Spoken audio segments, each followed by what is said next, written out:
Sir आज 303 से ज्यादा एमपी आपके हैं, 2000 से ऊपर एमएलए आपके हैं, 21 राज्य आपका है। हर डिबेट, हर डिस्कशन, हर बिल पे बोलने के लिए 70% वक्त आपको मिलता है। मीडिया आपका, सब उनका है। हम अपने लीडर का नाम एक से ज्यादा 2 बार बोले तो हम पे रोक लगाई जाती है, और ट्रेजरी बेंच वाले वहां बैठ के पार्टी का नारा लगाते हैं और अपने नेता मंत्रियों का नाम जपते हैं, तो तब सब ठीक है सर, कोई प्रॉब्लम नहीं है। सर इस सदन का कैमरा, बहुत मेरे साथी बोल रहे थे कि कैमरा भी ये सब देख देख के कॉम्प्रोमाइज हो गया। बोलते हमें दिखाता आप लोगों को है। माइक जब हमारी बातें खलने लगे तो माइक ऑटोमेटिकली ऑफ हो जाती है सर, ये पता है सबको। मैगजीन दिखाना, किताबों से कोट करना राहुल जी, अखिलेश जी, अभिषेक जी को अलाउड नहीं है, पर ब्लू आइड बॉय को अलाउड है सर, अलाउड है सर। मैं नाम नहीं ले रही हूँ, अच्छी बात बोलिए। आप सही कहते हैं सर कि देश देख रहा है, देश सच में देख रहा है कि कैसे ऑपोजिशन आह भी करती है तो हो जाती है बदनाम, और वो कत्ल भी करते हैं तो चर्चा नहीं होता। और हम मानते हैं कि एलओपी का सलाहकार कोई नहीं है सर, परंतु प्रधानमंत्री जी का सलाहकार बनके उनको सदन में आने से रोक दिया ये कहकर कि महिला सांसदों से उनको खतरा है। सर आपने तो हमको देशवासियों के सामने आतंकवादी बना दिया, और जबकि असली आतंकवादी इस देश में साइकिल चला के घुस जाते हैं और पैदल वापस चले जाते हैं, आप उनको रोक नहीं पाते।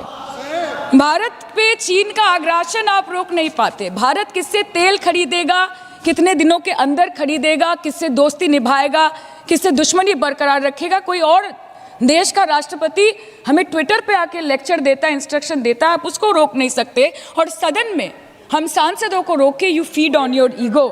सर कृपया इतना भरोसा रखिए कि लड़ाई नीतियों की है, विचारों की है, आपके और हमारे परिवारों की नहीं, इस देश के लोगों के अधिकार की है। हाँ लड़ते हैं हम आपसे, हम लड़ते हैं आपसे, संविधान हाथ में लेके लड़ते हैं, हाथ में हमारे तलवार नहीं है सर।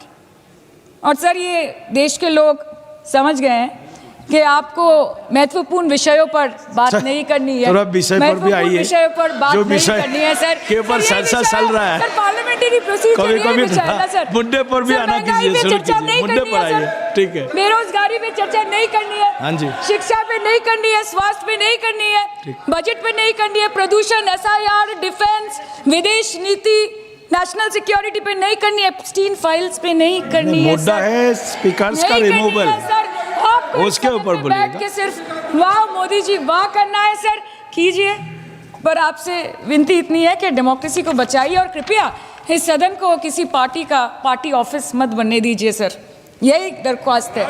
क्योंकि ये सदन जैसे हमारे आदरणीय प्रधानमंत्री के लिए मंदिर है, वैसे हमारे लिए भी मंदिर है, और गणतंत्र हमारी पूजा है, संविधान हमारी गीता है।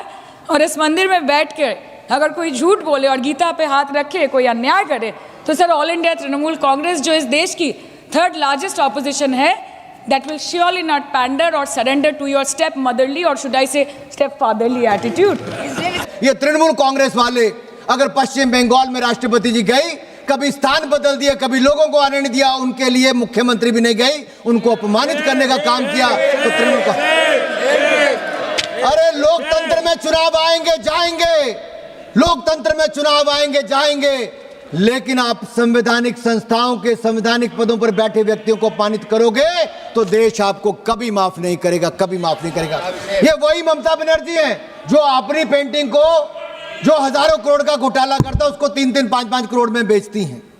बेचा कि नहीं बेचा भाई, घोटाला हुआ कि नहीं हुआ? आपके लोग एक नहीं 12-12 लोग इनके जेल में गए तृणमूल कांग्रेस के। ये क्या करते?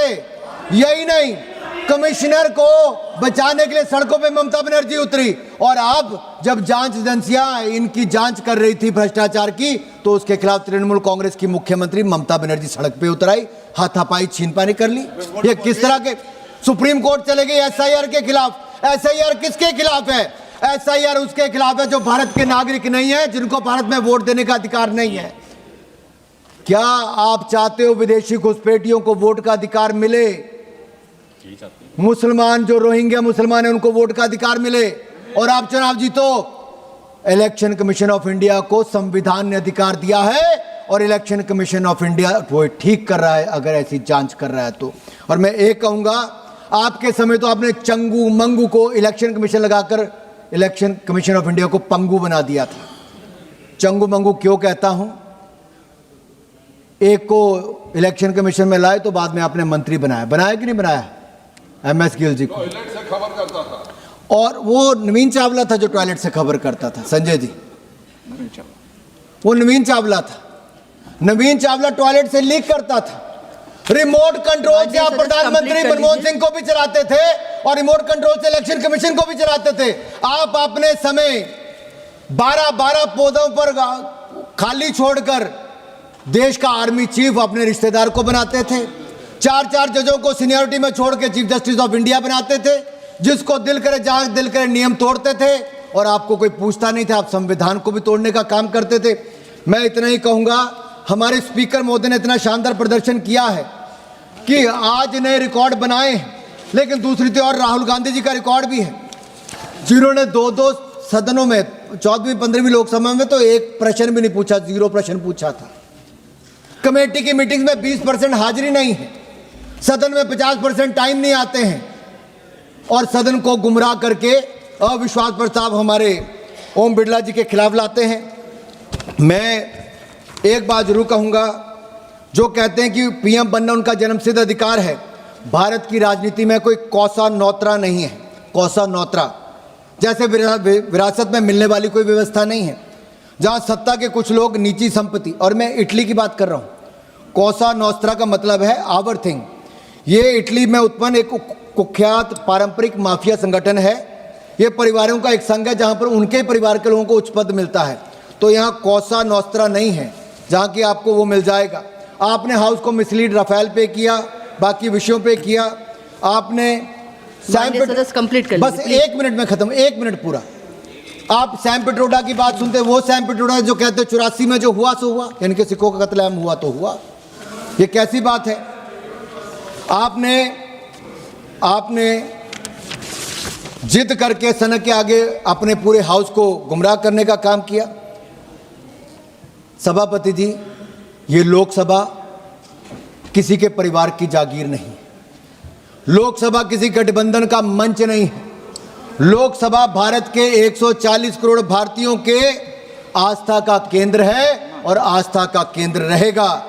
इस आस्थाओं को कमजोर करने की कोशिश आपने इमरजेंसी में भी की, संविधान संशोधन में भी की, बार बार भारत पर प्रहार करके भी की। तब भी देश झुका नहीं, देश डरा नहीं, देश ने आपके खिलाफ वोट दिया। आज भी सदन चलेगा, नियमों से चलेगा, संविधान बचेगा और संविधान से ही देश आगे चलेगा। आप जैसे लोग जितना मर्जी रोकना चाहे कभी रोक नहीं पाएंगे। ये देश बाबा साहब अंबेडकर के संविधान से चलेगा सभापति जी, लेकिन उन्हीं बाबा साहब अंबेडकर को अपमानित कांग्रेस पार्टी ने किया, प्रताड़ित किया, हराया। और राहुल गांधी जी ने तो अपने पांव के आगे उनके चित्र को, आपको तस्वीर जनता के सामने है, संविधान निर्माता की तस्वीर उनके पांव के आगे थी। ये कैसे है? धन्यवाद माननीय सदस्य। अंत में इतना ही कहूंगा, ये संविधान को तोड़ने मरोड़ने वाले भी हैं, सदन पर प्रहार करने वाले भी हैं, स्पीकर के खिलाफ अविश्वास प्रस्ताव लाने के लिए भी हैं। लेकिन सदन ने एक तरफ कहा है, हर पार्टी के सदस्य ने कहा कि ओम बिरला जैसा अध्यक्ष नहीं मिल सकते, क्योंकि ओम बिरला जी ने जो किया वो पार्टी लाइन से बाहर निकल के फर्स्ट टाइमर्स को, जो पहली बार भी सांसद बने उनको भी बोलने का मौका दिया।